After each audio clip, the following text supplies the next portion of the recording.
William Byron, nice start to the year. We've had 8 races. Pardon me, I said 7 earlier. He has won 3 of them. Brad, I'll start with you. Is he right now, after this sample size, is he the favorite in the clubhouse?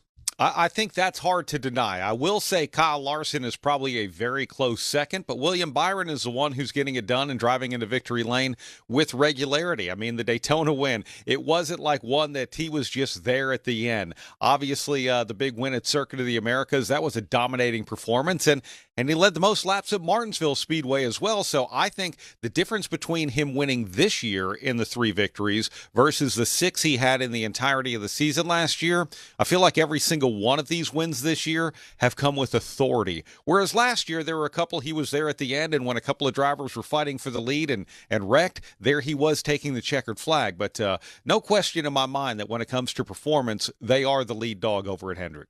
Yeah, there's 2 things that come to mind for me when I think about William Byron. The first one is the fact that he's won on every single kind of racetrack, right? Yeah. So, like, there isn't one racetrack out there that we would go to that you'd be like, oh, man, I don't think William Byron's going to have it today, or he's not going to be somebody that you have to race to get to the win. But then also, he's got the most playoff points. And, I mean, the wins speak for themselves, and they're what gets you the playoff points. But right now, he sits at 15, the most. Denny Hamlin has 12, and then Kyle Larson has 9, which is kind of the way that they fall right now. But you keep getting those, and you can have a mulligan or 2 in the playoffs and still make it to the Final Four. So, he is definitely one that I think a lot of people are going to have to be aware of as the favorite. Kyle, is William Byron where we should direct our attention right now if we're looking for it? And it's early season favorite, but we do have.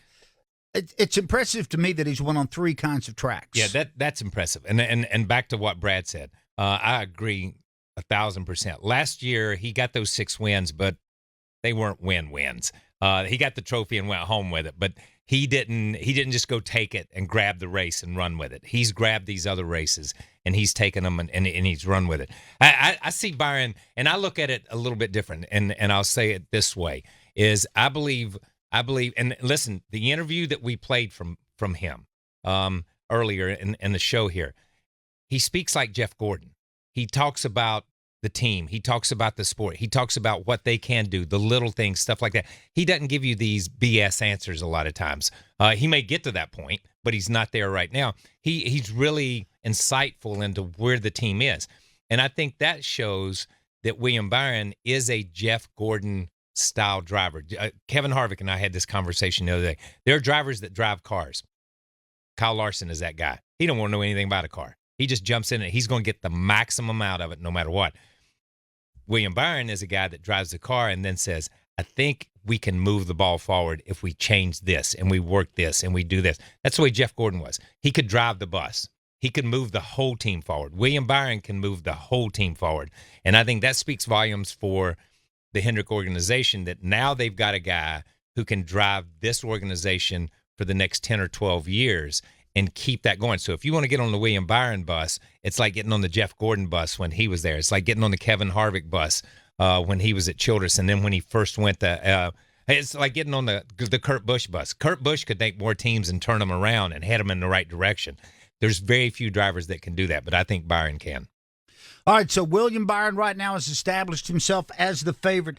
Guys, we look back on a time when Hendrick Motorsports had this lineup of Jimmy Johnson, Jeff Gordon, Casey Kane, and Dale Earnhardt Jr.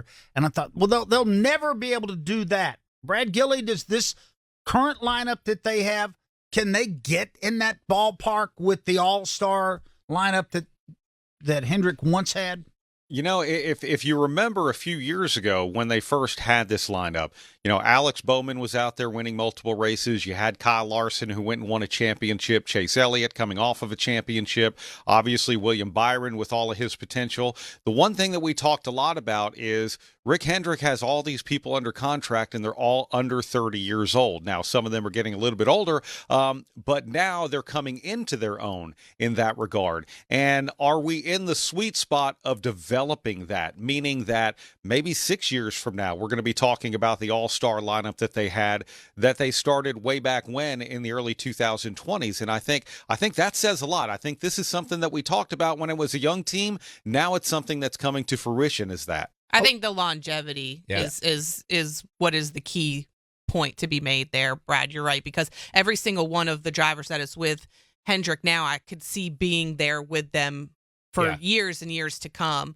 Obviously, when you're looking at, the scorecard, Kyle Larson and William Byron right now are just a few steps ahead of Chase Elliott and Alex Bowman. I think only time and some mental preparedness from those two teams will get them to the same level that their teammates are. But Hendrick Motorsports is they're the winningest team in NASCAR for a reason, and they'll continue to be that, I think, regardless of who they have in the driver's seat. Kyle, can they rival that Hall of Fame lineup?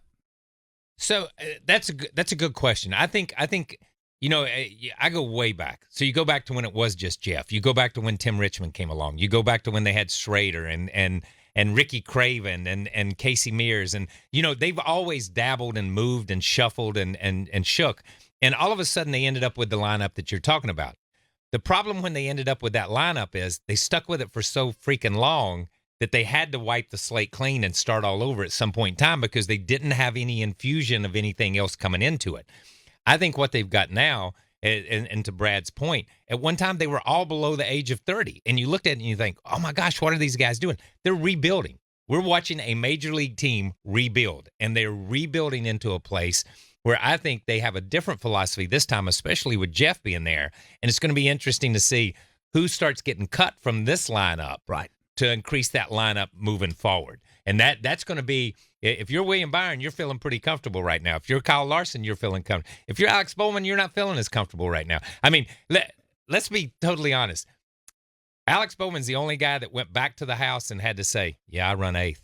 Yeah, he did. And he had a good day. He had a solid day. For Alex Bowman, he had a solid day. But it's just like, if your teammates are doing this other stuff, you got to step up. So who's going to be that guy? If he was playing on Survivor, he'd be worried about being voted out. That's exactly right. Yeah, that's exactly right. He'd be thinking, okay, my run is over.